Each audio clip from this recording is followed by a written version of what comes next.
3편 1절에서 6절입니다.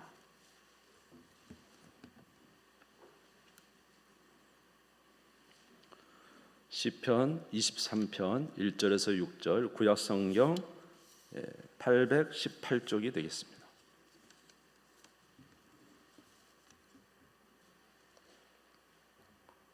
시편 23편 1절에서 6절 말씀 제가 봉독하겠습니다. 여호와는 나의 목자시니 내게 부족함이 없으리로다. 그가 나를 푸른 풀밭에 누이시며 쉴만한 물가로 인도하시는도다. 내 영혼을 소생시키시고 자기 이름을 위하여 의의 길로 인도하시는도다. 내가 사망의 음침한 골짜기로 다닐지라도 해를 두려워하지 않을 것은 주께서 나와 함께 하심이라. 주의 지팡이와 막대기가 나를 안위하시나이다. 주께서 내 원수의 목전에서 내게 상을 차려주시고 기름을 내 머리에 부으셨으니 내 잔이 넘치나이다. 내 평생의 선하심과 인자하심이 반드시 나를 따르리니 내가 여호와의 집에 영원히 살리로다. 할렐루야. 오늘 시편 23편 말씀을 가지고 여러분이 잘 아시지만 함께 은혜를 나누기를 원합니다. 시편 23편은 다윗의 인생 중에 후반부에 쓰여졌다고 많은 사람들이 이야기합니다. 다시 말해서 다윗의 인생의 결론으로서 이제 시편 23편을 기록했다고 보고 있는 것입니다. 오늘 다윗의 고백이 저와 여러분의 고백이 되기를 원하고 다윗의 찬양이 저와 여러분의 찬양이 되기를 간절히 소원합니다. 오늘 시편 23편을 보시면은 1절에 보시면 다윗은 자기의 삶에 부족함이 없다 이렇게 말하고 있습니다. 시편 23편 1절을 보시겠습니다. 여호와는 나의 목자시니 내게 부족함이 없으리로다. 다윗은 자기의 삶 속에 부족함이 없다는 것입니다. 그런데 이런 부족함이 없다라고 고백은 하지만 사실 다윗의 인생의 여정을 돌아보면 부족함이 없었던 것이 아니죠. 다윗의 인생을 우리가 성경을 통해서 보면 부족함이 없는 것이 아니라 늘 부족한 삶을 살았습니다. 무엇인가 늘 부족했고 늘 연약했습니다. 그리고 그의 삶은 고난의 연속이었다 해도 과언이 아닌 것이죠. 우리가 다윗의 삶에 이런 어려움이 있다는 사실을 우리가 어떻게 알 수가 있습니까? 시편에 거의 많은 시편이 다윗의 기록에 의해 쓰여졌는데 거기에 쓰여진 시편에 보면 구구절절이 하나님 앞에 간구하는 내용과 하나님의 도우심을 구하는 내용들이 참으로 많이 있는 것입니다. 시편 22편 1절, 우리 23편을 읽었는데 바로 앞편만 봐도 1절만 봐도 그 내용이 나와 있습니다. 내 하나님이여, 내 하나님이여, 어찌 나를 버리셨나이까?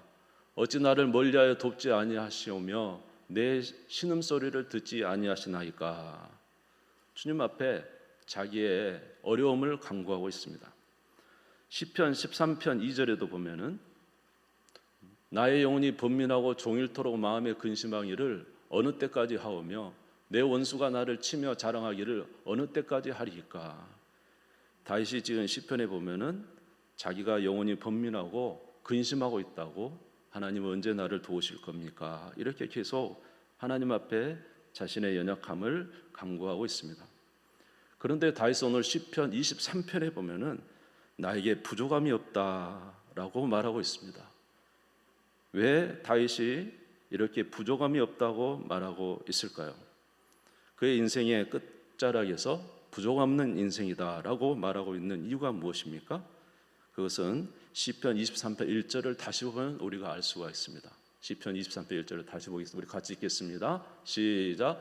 여호와는 나의 목자시니 내게 부족함이 없으리로다. 할렐루야. 여호와가 나의 목자가 되시니까 내게 부족함이 없다. 나의 상황은 힘들고 어렵지만은 여호와께서 나의 목자가 되시니 내게 부족함이 없다라고 선포하고 또 증거하고 있는 것입니다. 다윗은 그의 원래 직업이 목동이었습니다. 그렇기 때문에 다윗은 목자와 양의 관계를 너무 잘 압니다. 그가 왕이 되기 전에 이제 형들은 다 집에서 군사로도 나가고 참 여러 가지 일을 했지만 자기는 양치는 목동에서 항상 집을 떠나서 외롭게 시골 소년처럼 그렇게 살았습니다. 그래서 양을 치고 있었는데 양들을 보면은 우리가 알 수가 있죠. 양은 참 특이하게도 어떤 공격적인 것을 가지고 있지 않아요. 뭐 사자나 곰처럼 발톱이 세다든지 이빨이 세다든지 남이 오면은 이렇게 공격할 어떤 것을 가지고 있지 않아요. 그런다고 자기를 보호할 수 있는 어떤 수비적인 것을 가지고 있지도 않습니다. 고슴도치처럼 몸을 웅크리면은 가시가 돋아서 침범하지 못하게 하는 그런 것도 없고, 양은 말 그대로 그냥 아무런 보호, 자기 자신을 보호할 수 있는 게 없어요. 또 눈마저 희미해가지고 앞도 잘 보지 못해요. 인도해주지 않으면 어디로 갈지도 모르는 참 연약한 것입니다. 그래서 이 양은 혼자 있으면 딱 잡혀먹기 좋아요. 그래서 이 양에게는 꼭 목자가 필요했던 것입니다. 목자가 없으면 양은 거의 죽은 목숨과 같은 거예요. 그래서 오늘 여기에 다윗이 말하기에 여호와는 나의 목자시니 내게 부족함이 없다라는 것은 다윗이 하나님을 자기의 목자처럼, 자기는 양이요 하나님은 목자시니 나는 양인데 하나님이 계시지 않으면 나는 잡혀먹을 그런 힘없는 양과 같기 때문에 우리 주님이 꼭 필요합니다. 주님이 꼭 있어야 됩니다. 주님으로 말미암아 살아갑니다. 이렇게 주님을 나의 생명과 같은, 목자가 없으면 죽은 목숨처럼 하나님이 없으면 나는 못 삽니다. 하나님을 그렇게 의지하고 살아갔다는 이야기입니다. 그렇게 살아갔더니 그의 인생이 어땠다고요? 부족함이 없었다는 말씀이 되겠습니다. 아멘. 그러면서 하나님이 자기의 인생 속에 어떻게 돌봐주셨는지를 간략하게 시편 23편 말씀 속에 전해주고 있습니다. 첫 번째로 하나님은 자기 인생의 필요를 채워주시는 하나님이었다는 것입니다. 시편 23편 2절을 보겠습니다. 그가 나를 푸른 풀밭에 누이시며 쉴만한 물가로 인도하시는도다. 여러분, 왜 양을 푸른 풀밭과 쉴만한 물가로 인도하셨습니까? 양에게 절대적으로 필요한 것 두 가지가 있죠. 그것은 무엇이죠? 먹을 풀이 있어야 되는 거예요. 양은 풀을 먹고 사니까. 또 무엇이 있어야 돼요? 물이 있어야 되죠. 그러니까 풀과 물은 양에게 절대적으로 필요한 거예요. 이것이 꼭 있어야 된다는 것이죠. 마찬가지로 다윗의 인생에서도 하나님의 공급하심이 꼭 필요했다는 거예요. 놀랍게도 하나님은 다윗이 아무것도 없이 이제 살아도 꼭 다윗의 삶에 그 필요한 것을 채워주셨어요. 사울 왕이 자기를 죽이려고 할 때 다윗이 급하게 도망치느라고 아무것도 준비하지 않고 이제 맨몸으로 도망을 나왔어요. 먹을 것도 없어요. 그래서 놉 땅에 있는 제사장 아히멜렉을 찾아갔습니다. 아히멜렉을 찾아가서 내가 지금 배고파 죽겠으니 나에게 떡을 주세요. 그랬더니 그 아히멜렉이 이제 나에게 떡이 없는데 하나님 앞에 올려드렸던 진설병이 있다. 근데 이것은 식은 것이라 내온 진설병인데 이것을 내가 너에게 주겠다. 그러면서 실제적으로 다윗이 하나님이 공급하시는 떡을 먹고 힘을 낸 적이 있습니다. 또 다윗은 하나님께서 그에게 공급해 주셨어요. 다윗이 사울을 피해서 도망다니면서 이산 저산 도망다니고 있을 때 놀랍게도 병든 자, 마음이 상한 자, 고통당하는 자가 다윗에게 함께 오는 거예요. 다윗과 함께 한 400명의 사람들이 함께 다녔는데 그 남자만 400명이니까 부인과 아이까지 하면은 1000명, 2000명도 될 수 있지 않겠습니까? 그런 그 많은 사람을 데려오는데 어디서 먹을 것을 가지고 삽니까? 그런데 놀랍게도 그들을 데리고 그렇게 살았음에도 불구하고 하나님이 때를 따라서 늘 공급해 주시는 거예요. 먹을 것을 공급해 주시는 거예요. 그래서 그들과 함께 생활을 하게 되었고 그들이 나중에는 다윗의 장군이 되는 놀라운 역사가 있었습니다. 압살롬을 피해서 도망갈 때 아무것도 예루살렘에서 가지고 나오지 못했어요. 아들이 자기를 죽이려고 올 때 무엇을 들고 나오겠습니까? 다 내버려 두고 자기와 함께 시종과 함께 호롤단신 나왔습니다. 그렇게 하나님 앞에 자기 자신을 드리며 나왔을 때 하나님께서 이 사람 저 사람을 통해서 먹을 것을 공급해 주셨어요. 사무엘하 17장 27절에서 29절에 보면은 다윗이 마하나임에 이르렀을 때에 암몬 족속에 속한 라빠 사람 나하스의 아들 소비와 로데발 사람 암미엘의 아들 마길과 로글림 길라 사람 바르실레가 침상과 대야와 질그릇과 밀과 보리와 밀가루와 볶은 곡식과 콩과 팥과 볶은 녹두와 꿀과 버터와 양과 치즈를 가져다가 다윗과 그와 함께한 백성이 먹게 하였으니 이는 그들 생각에 백성이 들에서 시장하고 고나고 목마르겠다 함이더라. 라빠 사람 마길과 바르실레와 이러한 사람들이 다윗이 도망갈 때 그들에게 먹을 것을 가지고 와서 먹이는 것입니다. 하나님이 다윗의 인생을 보면은 다 이렇게 채워주시는 하나님이신 것을 그가 경험하면서 하나님은 내 인생에 나의 필요한 것을 채워주시는 양에게 풀을 주듯이 물을 주듯이 나의 인생에 공급해 주시는 하나님이시라고 찬양하고 있습니다. 우리 예수님도 마찬가지죠. 우리 예수님도 항상 그의 백성들에게 먹을 것을 주시는 놀라운 복음도 선포하지만 배고픈 자들에게 오병이의 기적을 통해서 먹을 것을 주시는 분이었습니다. 제가 전도사 시절에 봉급이 얼마인지 잘 모르시죠? 전도사 시절에 봉급은 비밀입니다. 비밀이고요. 아주 여러분 생각보다 작습니다. 그래서 그러면서도 학비도 다 내야 되고 가정대로 꾸려야 되고 여러 가지 참 그랬죠. 그럼에도 불구하고 지금 지나고 보면은 하나님께서 여러 협력하는 돕는 사람들을 통해서 살게 하셨어요. 그리고 지금까지 오게 해 주셨습니다.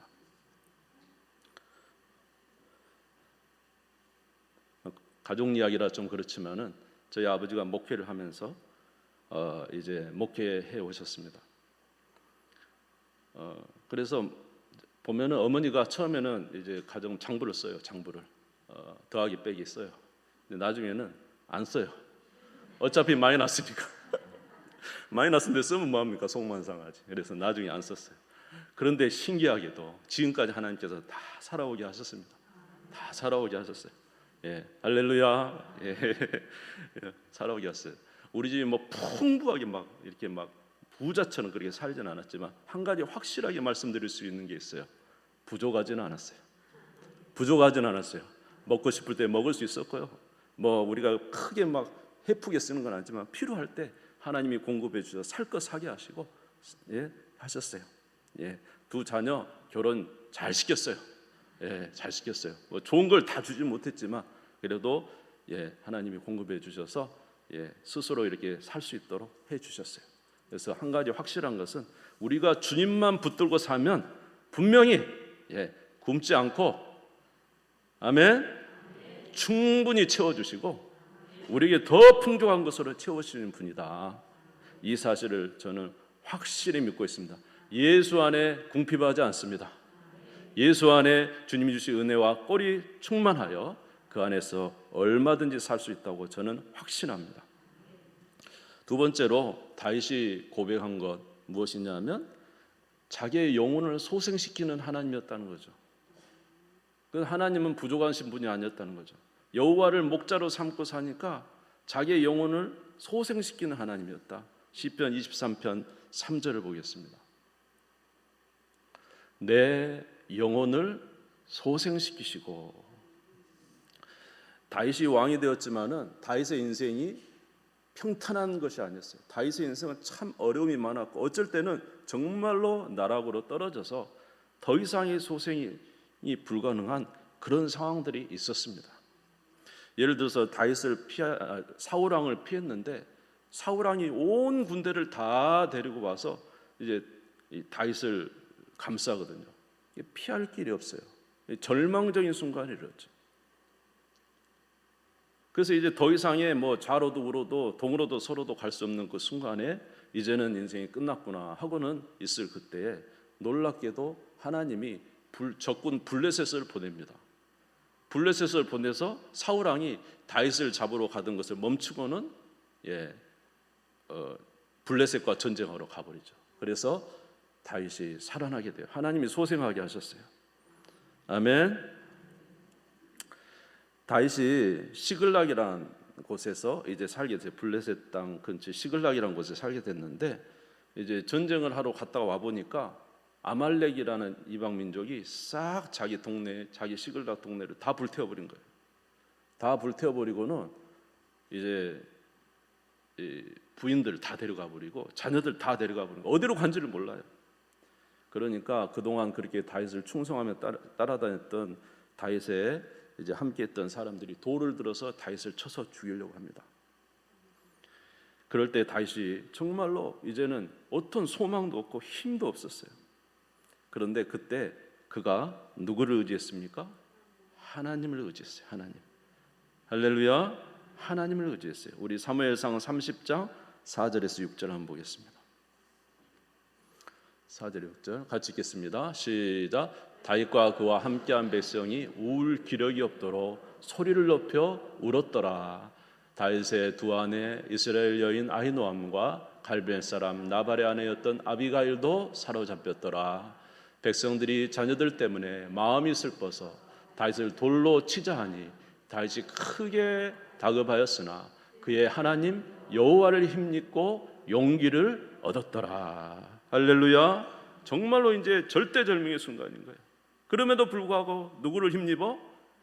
여호와 하나님을 힘입어 힘을 냈다는 거예요. 그러면서 하나님 어떻게 할까요?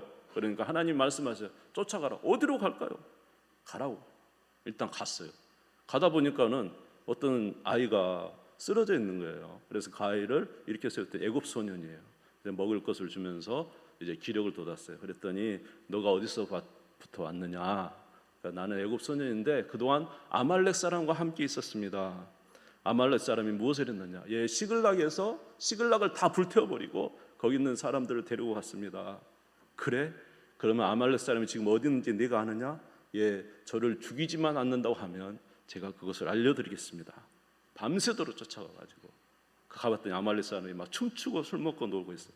바로 그냥 거기를 쓸어가지고는 자기 아내와 자식들 다 찾아왔어요. 한 명도 죽은 자 없이 다 찾아온 거예요.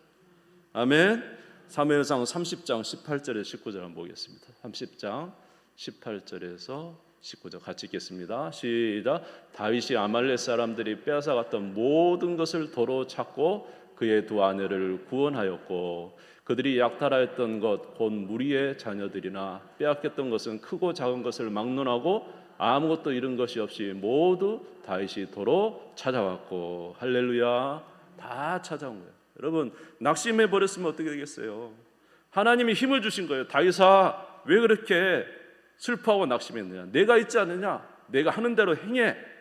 하나님이 소생의 힘을 주신 거죠. 행했더니 하나님이 길을 열어주신 거죠. 할렐루야. 제가 대학을 보기 좋게 딱 떨어졌습니다. 그래가지고 정말로 저는 제 인생에 참 그때처럼 낙심된 적이 없었어요. 그래서 이제 좋은 정기대학도 못 가고 후기대학 제가 갔습니다. 그래서 가가지고 있는데 얼마나 제가 좀 이게 마음이 안 좋았는데 한 6개월간을 말을 잘 안 하고 다녔어요. 학교만 다닌 거예요. 그리고는 하나님을 위해서 살고 싶은 마음이 있었지만 하나님이 안 쓰셨으니까 그래서 이제 참 그래서 참 고통스러웠는데 그러고 있었는데 한 학기를 지나고 나니까 조금 기쁨의 소식이 하나 다가왔어요. 그게 뭐냐면 학교에서 장학금을 줬어요. 장학금. 야, 장학금을 받으니까 기분이 좋아요. 그런데 또 하나님께서 좋은 그 학교에 좋은 사람들을 만나요. 저와 같은 사람들이 거기 있었던 거예요. 근데 이 친구들이 다 신앙이죠. 다 신앙이죠. 어떤 선배는 저를 막 깨워가지고 잠자고서 새벽에 와서 막 깨워요. 새벽기도 가자고. 옆에 있는 친구들이 다 새벽기도 가는 친구들이에요. 그래서 조그만 그 아주 개척교회 가가지고 얼마나 부르짖었는지 몰라요. 하나님 막 부르짖어요. 예. 그리고 그 친구들이 지금까지도 수십 년 지나고도 지금도 교제하고 있습니다. 근데 그 친구 제 친한 친구가 이제 4명의 친구인데 3명이 목사 됐습니다. 3명이. 그리고 한 친구는 나는 장로할게. 그래서 그러면 장로 어떻게 할래? 내가 돈 많이 벌어서 교회 잘 섬기게 했는데 정말 이 친구 사장 됐어요. 사장 돼가지고 저번에 가니까 잘 대접했어요. 하여튼 그때 좋은 친구들을 하나님이 만나게 해주셨어요. 여러분 우리 인생이 끝난 것 같아도 끝난 게 아닙니다. 하나님이 끝나지 않았다고 하면 끝난 게 아니에요. 하나님은 하나님의 작정과 계획 속에서 인도하고 계세요. 할렐루야. 낙심하지 마시고 주님을 바라보시기를 주의 이름으로 축원합니다. 우리의 생각과 하나님은 다르게 일하실 수 있어요. 그분은 그의 뜻대로 일하시기 때문에 다윗의 모든 낭망 속에서도 하나님을 목자 삼아, 그 낙심 속에서도 하나님을 목자 삼아 살았더니 나중에 고백하는 게 뭐예요? 나에게 부족함이 없었다는 거죠. 하나님이 채워주셨다는 거죠. 이 고백을 하고 있는 것입니다. 세 번째로는 하나님께서 의의 길로 인도하셨다는 것. 시편 23편 3절을 다시 보겠습니다. 시편 23편 3절 같이 읽겠습니다. 시작. 내 영혼을 소생시키시고 자기 이름을 위하여 의의 길로 인도하시는도다. 할렐루야. 의의 길로 인도하시는도다. 다윗이 이제 천진만고 끝에 왕이 됐어요. 전쟁에서도 거의 다 이겼어요. 그런데 한 가지 시험에 걸려들고 말았죠. 밧세바를 통해서 그 여인은 우리아의 아내를 데려다가 취하여서 자기 아내로 삼아버리고 그 남편 우리아는 전쟁통에 보내서 이제 죽였습니다. 글쎄 이렇게 하는 것이 그때 당시 왕이면 충분히 행할 수 있는 일이었는지 다윗도 1년간이나 그거에 대한 특별한 회개라는 내용이 있지 않냐고 아이가 태어날 때까지 있었던 것을 알 수가 있어요. 아이가 태어났습니다. 근데 하나님께서 나단 선지자를 보냈습니다. 그리고는 책망했습니다. 어떤 곳에 큰 부자가 있었다. 그 부자에는 양과 소와 엄청난 가축들이 많았다. 근데 그 옆에는 한 사람이 살았는데 암양 새끼 한 마리밖에 없었다. 이 암양은 꼭 자기 딸처럼 키웠다. 근데 그 부자가 손님이 오니까 자기 것이 아까워서 그 딸처럼 키우는 그 가난한 사람의 양을 잡아다가 손님을 대접했다.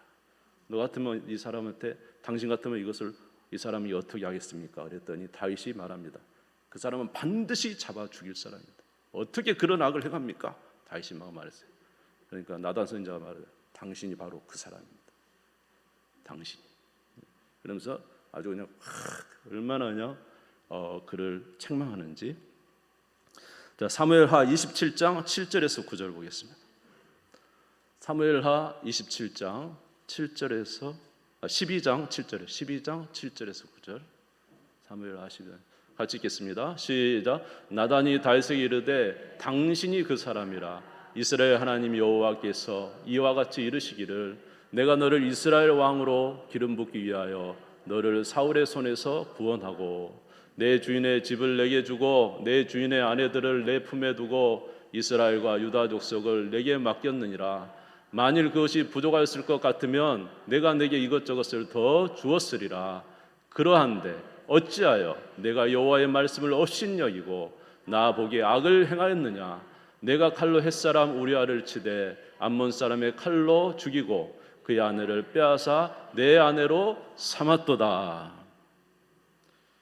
이 나단 선지자가 다윗에게 하나님의 이름으로 책망을 하는 겁니다. 그런데 여러분, 우리가 성경에 이렇게 보면은 열왕기서나 왕서를 보면은 여전히 하나님이 왕들이 이런 실수를 많이 하거든요. 참 거의 대부분이 이런 실수를 했었습니다. 그럴 때마다 하나님이 선지자를 보냅니다. 이야기를 합니다. 그런데 그 왕들이 어떻게 한 줄 압니까? 다 그 선지자를 잡아다 감옥에 넣습니다. 다 쫓아버립니다. 그리고는 못 들은 척하고 계속 삽니다. 왜냐하면 자기는 권력이 있으니까. 그런데 다윗은 여호와를 뭘로 삼았죠? 목자 삼았죠. 여호와는 나의 목자시니. 그래서 나에게 책망하시는 주님, 나에게 이렇게 책망하시는 이 주님을 자기의 목자로 삼고 그 말씀에 순복해요. 회개합니다. 네? 그래서 눈물을 흘리는데 침상이 떠내려갈 정도로 눈물을 흘리고 회개합니다. 그리고는 그의 연약함이 다 드러나게 되었죠. 그런데 놀랍게도 바로 이것이 다윗에게 부족함이 없게 만드시는 하나님의 은혜였어요. 할렐루야. 만약에 다윗이 하나님이 책망을 듣지 않았다면 어떻게 했을까요? 이 책망을 듣지 않았으면 지금 우리 성경의 우리가 다윗을 알 수 있을까요? 아마 스쳐 지나간 한 사람밖에 되지 않았을 것입니다. 하나님의 책망을 정말로 귀하게 받아들이고 그것을 받아들였기 때문에 다윗이 자기가 타락하고 방탕하고 악에 빠지는 왕이 되지 아니하고 지금까지도 선한 왕으로 이렇게 추앙받는 것은 여호와 하나님을 자기의 목자 삼고 그의 말씀을 순복했고 따랐기 때문입니다. 그때는 고통스럽고 힘들었지만은 돌아와서 보니까 하나님은 자기에게 부족함이 없으신 분이에요. 그렇게 책망하신 분이 바로 나에게는 부족함이 없으신 분이라는 사실을 알게 되었던 것입니다.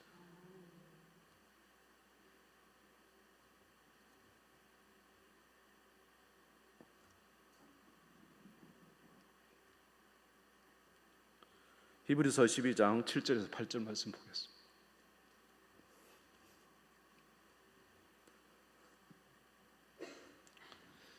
같이 읽겠습니다. 시작.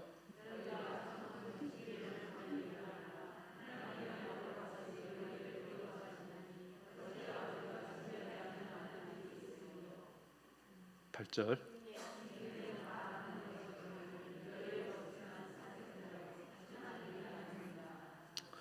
할렐루야. 여러분, 징계하신 하나님이 진짜 하나님이신 것을 믿으시기 바랍니다. 하나님의 징계는 우리를 위한 것입니다. 여러분, 하나님의 징계를 기쁘게 받으십시오. 아멘. 우리를 사랑하시기 때문에 주는 징계예요. 지금은 그것이 참 힘들고 고통스럽고 우리를 참 힘들게 하는 것 같지만 사실은 우리에게 부족함이 없으신 하나님의 은혜인 거예요. 그에 순종할 때 우리는 장차 하나님과 모든 사람 앞에서 기뻐하는 주님의 귀한 백성이 될 줄로 믿습니다. 네 번째로는 하나님은 모든 사망의 음침한 골짜기에서도 그를 지키시는 하나님이라고 말씀하고 있어요. 시편 23편 4절을 읽겠습니다. 시편 23편 4절 같이 읽겠습니다.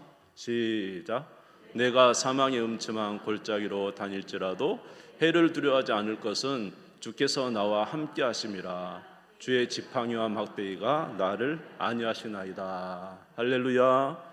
사망의 음침한 골짜기를 다닐 때도 두려워하지 않았다. 왜냐?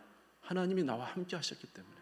나와 함께 하신 하나님으로 인해서 그 정말로 위기와 절대적인 순간 속에서도 살아오게 되었다는 거죠. 여러분, 우리는 잘 모르지만 다윗에게 있어서 사울의 이 추격은 거의 삶과 죽음을 구분할 수 없을 정도로 그렇게 큰 어려운 상황이었습니다. 그럼에도 불구하고 다윗이 그것에서 누구를 의지했어요? 여호와를 목자 삼아 주님을 의지하고 살았어요. 살든지 죽든지 생명을 주님께 맡겼어요. 그냥 주님 없으면 나는 어차피 죽을 거야. 그리고는 주님께 자기 자신을 맡겼죠. 그랬더니 하나님께서 다윗으로 살게 하신 거예요. 한 번은 그일라라는 지역이 블레셋에 이제 침공을 가요. 그일라라는 지역이. 그러니까 다윗이 자기도 지금 사울에게 쫓기고 있는 상황이거든요. 근데 하나님 앞에 한번 물어봤어요. 자기 민족 그일라 사람이 블레셋에 침공당하고 고생하고 있으니까 하나님은 어떻게 할까요?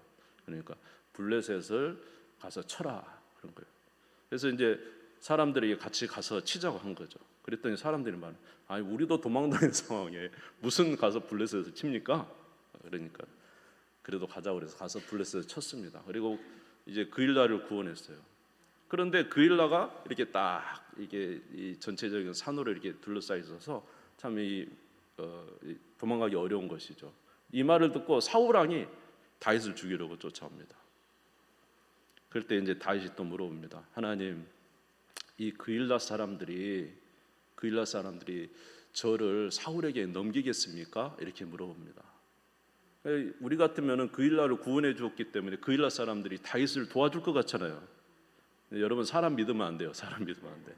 하나님께 여쭤봤단 말이에요. 하나님께. 그랬더니 하나님 뭐라 하냐면 그일라 사람들이 너를 사울에게 넘길 것이다. 그러니까 사울이 올 때까지 기다리겠다는 그일라와 사울이 연합해서 다윗을 잡아 죽이게 되어 있는 거죠. 주님에게 물어봤더니 주님이 그일라가 넘길 것이나 하니까 다윗이 얼른 도망갑니다. 사무엘상 23장 11절에 13절.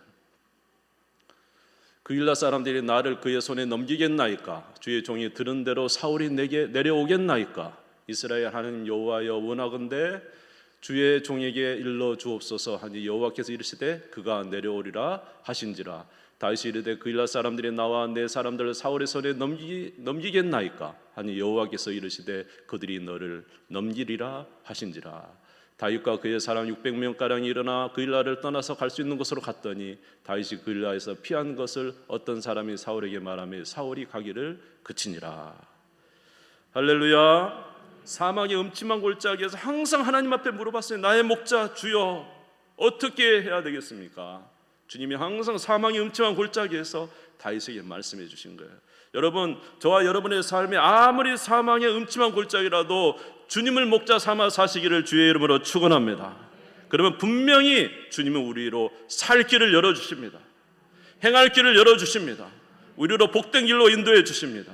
주님을 의지하는 저와 여러분 되시기를 주의 이름으로 축원합니다. 이렇게 하나님은 우리의 피로도 채워주시고 우리의 영혼도 소생시키시고 우리가 잘못 길로 가면 주의 지팡이와 막대기로 치셔서 의의 길로 인도하시고 우리가 사망의 음침한 골짜기를 떠나 있을지라도 주님을 의지할 때 주님은 살려내시는 거예요. 그래서 일생을 돌아본 다윗이 하는 말은 뭐예요? 여호와 하나님이 나의 구원이시오 내 능력이시오 내 힘이시니 내게는 부족함이 없다. 이제는 확실하게 내가 증언할 수 있다. 여호와는 나의 부족함이 없으신 하나님이시다. 여러분의 삶은 어떻습니까? 여러분의 삶은 풍족한 삶입니까? 만족한 삶입니까? 아니면 부족합니까? 인생의 필요가 채워지지 않아서 부족합니까? 우리의 삶이 고통 때문에 부족합니까? 나의 죄 때문에 부족합니까? 우리의 삶이 너무 위험스러워서 부족합니까? 여호와를 목자 삼으시기를 주님의 이름으로 축원합니다. 우리에게는 진정한 목자가 오셨죠? 예수 그리스도시죠. 요한복음 10장 11절에 보면은 요한복음 10장 11절에 나는 선한 목자라 선한 목자는 양들을 위하여 목숨을 버리거니와. 우리 예수 그리스도는 선한 목자십니다. 10장 10절에 보면 그는 우리에게 생명을 주시고 더 풍성하게 주기 위하여 오셨다고 했습니다. 예수 그리스도를 믿으시면 여러분의 삶에 더 풍성한 은혜가 채워질 줄로 믿습니다. 여러분, 우리 자녀들이 우리에게 보고 싶어하는 것이 뭘까요? 우리가 교회 생활하는 거, 신앙의 생활 모습을 우리 자녀들이 보고 싶은 것일까요? 우리 자녀들 우리의 외적인 모습을 보고 싶은 것이 아니라 다윗처럼 진정으로 하나님을 의지하는 그 신앙의 모습을 보고 싶은 거예요. 아멘. 진정으로 하나님을 의지하는 신앙의 모습. 그리고 그렇게 신앙에 진정으로 하나님을 의지했더니 하나님께서 진짜 살아계셔서 우리 부모들의 삶에서 역사하셨구나. 이것을 보고 싶은 거예요. 그래서 제가 이제 신방을 하다 보면 이렇게 중년에 있던 어르신들이 항상 중년에 계신 분들이 항상 말하면 우리 어머니가 예전에 시골에서 그렇게 기도를 많이 하더니 그때는 하나님이 살아계신지 어쩐지 모르고 살았는데 어머니가 돌아가신 이후에 지금 보니 어머니의 기도가 나에게 이루어진 걸로 봅니다. 나의 인생은 우리 어머니의 기도가 이제 쌓여서 내게 이렇게 역사되는 것을 내가 피부로 느낍니다. 그러면서 증거하는 사람들이 한두 명이 아니에요. 신방. 하나님을 신뢰하고 기도하는 그 부모의 기도가 실제적으로 열매 맺는 삶을 자녀들이 보는 거죠. 그런 자녀들이 하나님을 무시하겠습니까? 그런 자녀들이 하나님을 쉽게 말하겠습니까? 하나님의 살아계심을 보았는데 오늘 시편 23편을 우리가 읽으면서 왜 그렇게 좋아합니까? 우리의 신앙의 영적 부모요 신앙의 선배 같은 다윗이 진실로 전심으로 하나님을 의지했더니 하나님이 그의 인생 속에 개입하시고 역사하심을 간증으로 증명하고 있기 때문에 우리는 이 시편을 봐도 전혀 부담감이 없고 우리 시편이 그대로 받아지는 것은 살아계신 하나님이 다윗의 삶에 역사하심이 나타나 있기 때문에 그런 것입니다. 여러분들은 자녀들에게 무엇을 물려주시기를 원합니까? 좋은 많은 물질을 물려주시기를 원합니까? 좋은 집을 물려주시기를 원합니까? 무엇을 자녀들에게 주시기를 원합니까? 그것을 주면은 자녀들의 일부분은 채워줄 수 있겠죠. 그러나 부족함이 없게는 못합니다. 부족함이 없게는. 자녀들에게 삶에서 진짜 부족함이 없도록 살도록 하기 위해서는 누구를 전수해 줘야 될까요? 살아계신 하나님을 경외하는 삶, 아멘. 전적으로 하나님을 의지할 때 하나님이 분명히 채워주신다는 이 신앙의 믿음을 전수해 줄 때 우리 자녀들의 삶에 부족함이 없이 살 수 있는 은혜가 있는 거예요. 그러므로 우리가 물론 때로 물질도 좋은 것도 우리 자녀들에게 주는 것 좋습니다. 그러나 진짜 중요한 것은 자녀들로 부족함이 없이 주 안에서 풍족하며 하나님을 경외하며 세상 그 어떤 환경 속에서도 승리하며 살 수 있는 우리 여호와 하나님을 물려주는 것이 우리 자녀들이 가장 좋은 것을 주는 것입니다. 그러기 위해서는 우리가 신앙으로 살아야 되겠죠. 우리의 모범을 보여줘야 되겠죠. 우리가 그렇게 살 때 우리를 통해서 하나님을 더 잘 섬길 수 있을 테니까 말입니다. 그러한 저와 여러분 되시기를 주님의 이름으로 축원합니다. 주님 세워버리고 다 같이 기도하겠습니다. 여호와는 나의 목자시니 내게 부족함이 없으리로다. 그가 나를 푸른 풀밭과 실만한 물가로 인도하시는도다. 내 영혼을 소생시키시고 자기를 위하여 의의 길로 인도하십니다. 내가 사망의 음침한 골짜기를 다닐지라도 해를 두려워하지 않는 것은 주께서 나와 함께 하심이라. 하나님을 진실로 신뢰하는 자에게는 하나님이 그에게 나타나십니다. 하나님이 나타나는 자는 하나님의 영광을 드러냅니다. 그러한 자를 보고 하나님은 또 다른 하나님을 신뢰하는 자를 만들어 가십니다. 우리가 그런 부모가 되기를 원합니다. 그런 성도가 되기를 원합니다. 하나님 역사하여 주시옵소서. 우리 주님 세워버리고 잠시 기도하겠습니다. 주여 주여 주여. 하나님 감사합니다. 우리 신앙의 선배들을 통하여 하나님의 살아계심을 볼 수 있도록 역사해 주셔서 감사합니다. 그가 낙담했을 때 어떻게 살아났는지 보여주셨습니다. 그가 어떻게 인생 속에서 필요한 것을 공급받았는지도 보여주셨습니다. 그가 어떻게 선한 길을 걸어갈 수 있었는지도 우리에게 알려주셨습니다. 아무리 힘들고 어려운 상황 속에도 죽을 것 같은 위기 속에서도 어떻게 살아났는지를 우리에게 보여주셨습니다. 하나님 아버지, 우리도 그렇게 살아가는 저희들이 되게 하여 주시옵소서. 하나님을 경외하는 자에게는 부족함이 없습니다. 여호와를 나의 목자 삼는 자에게는 부족함이 없습니다. 때를 따라서 공급해 주시는 하나님의 은혜로 날마다 감사하며 살아가는 저희들이 되게 하여 주시옵소서.